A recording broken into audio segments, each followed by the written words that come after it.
کیونکہ قیامت کے دن فرمایا وقیل ادعوا شرکاءکم فدعوہم فلم یستجیبوا لہم ورأوا العذاب لو انہم کانوا یہتدون، ان سے کہا جائے گا کہ تم ان شرکاء کو بلاؤ اپنی مدد کے لیے جن کو تم دنیا میں پکارا کرتے تھے، فلم یستجیبوا، پھر انہیں وہ بلائیں گے اور ان کو پکاریں گے، آوازیں دیں گے، لیکن کوئی جواب نہیں پائیں گے، ورأوا العذاب، اور عذاب کو دیکھیں گے، لو انہم کانوا یہتدون، کاش ایسا ہوتا کہ وہ دنیا کی زندگی ہی میں ہدایت پا چکے ہوتے۔ سورہ سبا کی آیات میں سے آیت 20ویں میں یہ دعا درج ہے، فقالوا ربنا باعث بین اسفارنا وظلموا انفسهم فجعلناهم احادیث ومزقناهم کل ممزق ان فی ذلک لآیات لکل صبار شکور، کہ وہ حضرت سلیمان کی قوم کے لوگ، یہ جو حضرت سلیمان نے جب بہت ترقی کی اور بہت عظیم الشان سلطنت قائم ہوئی، اور عظیم الشان سلطنتوں میں شہری آبادیاں ہمیشہ بڑھ جایا کرتی ہیں، اور نتیجتاً بعض دفعہ شہروں سے شہر مل جاتے ہیں، چنانچہ سویلائزیشن کی ایک یہ بھی نشانی ہے کہ جتنی بڑی سویلائزیشن ہوگی اتنا شہری آبادیاں پھیلتی چلی جائیں گی، یہاں تک کہ بعض شہر دوسرے شہروں سے مل جاتے ہیں۔ تو ایسا ہی نقشہ کھینچا گیا ہے کہ ایسی صورت میں، ایسی حالت میں یہود نے یہ دعا کی، ربنا باعث بین اسفارنا وظلموا انفسهم فجعلناهم احادیث ومزقناهم کل ممزق ان فی ذلک لآیات لکل صبار شکور، انہوں نے کہا اے خدا ہمارے درمیان سفر بڑھا دے، مطلب یہ تھا کہ ہماری بستیوں کے درمیان فاصلے زیادہ کر دے، وظلموا انفسهم، اور انہوں نے اپنی جانوں پر ظلم کیا، فجعلناهم احادیث، اور ہم نے ان کو ماضی کے قصے بنا دیا، ومزقناهم کل ممزق، اور ہم نے ان کو ٹکڑے ٹکڑے کر دیا اور گروہ در گروہ بکھیر دیا، مزق کل ممزق ان فی ذلک لآیات لکل صبار شکور، ان باتوں میں ہر صبر کرنے والے اور شکر کرنے والے کے لیے بہت سی نشانیاں ہیں۔ اب سوال یہ پیدا ہوتا ہے کہ انہوں نے تو دعا کی اے خدا ہمارے فاصلے بڑھا دے، اس پر اتنی خطرناک سزا کا کیا مطلب تھا کہ ان کو ٹکڑے ٹکڑے کر دیا گیا، ان کو بکھیر دیا گیا، ان سے برکتیں چھین لی گئیں؟ اگر ایک انسان کھلی جگہ رہنا چاہے اور یہ پسند نہ کرے کہ شہر شہر سے ملے ہوں تو اس کے نتیجے میں تو یہ سزا نہیں ملنی چاہیے۔ عام طور پر قرآنی تراجم میں یہی لکھا ہوا ہے کہ انہوں نے یہ دعا کی تھی تاکہ ہماری رہن سہن آسان ہو جائیں، ہمارے شہر ایک دوسرے سے ہٹیں، کچھ کھلی فضا میں ہم بھی دم لیں، شہر کی تنگیوں سے گھبرا گئے تھے اور یہ دعا کی۔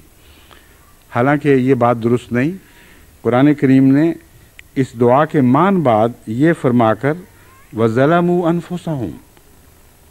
اس دعا کی بنیادی خرابی کا ذکر فرما دیا ہے۔ وہ اس لیے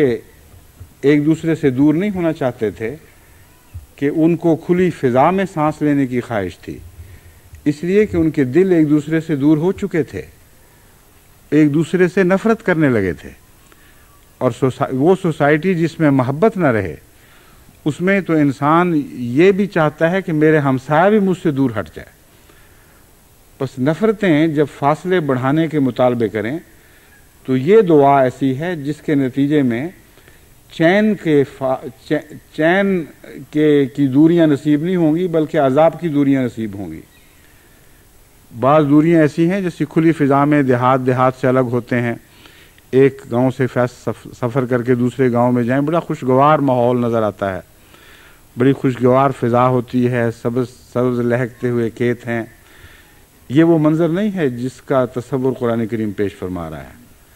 فرماتا ہے وَظَلَمُوا أَنفُسَهُمْ، دعا تو یہ کرتے تھے بظاہر، لیکن حقیقت میں اپنی جانوں پر ظلم کر چکے تھے، ایک دوسرے سے شدید نفرت کرنے لگے تھے، ایک دوسرے کا قرب ان کو گوارا نہیں رہا تھا۔